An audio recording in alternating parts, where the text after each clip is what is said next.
Well, he was a standout on talent show The Voice, who went all the way to the grand final under the careful coaching of pop star Boy George.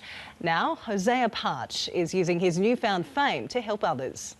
I'm like a paper plane. Hoseah Partsch's journey is nothing short of inspirational.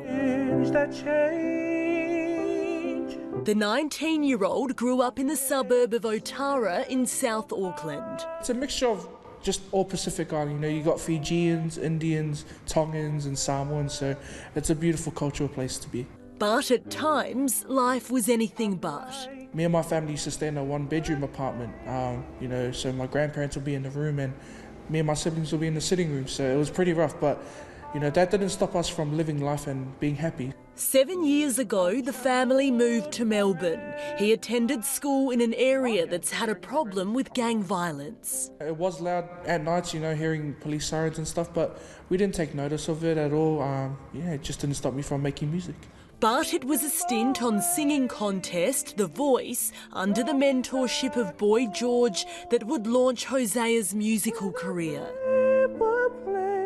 After his newfound success, he now wants to empower others. He's lending his voice to campaigns to improve education standards for disadvantaged and vulnerable youth. Just kids that deserve to, you know, have an education. Every little kid. Inspired by his own experiences growing up. Personally, I went to school with no lunch, and it was really hard, you know, to go to school with no lunch and not eat and stuff. In May, Hoseah will perform at a charity event in the US to raise funds for schooling, before returning to Australia and back home to New Zealand to do the same. A musician making a difference. Natarsha Kallios, SBS World News. And I love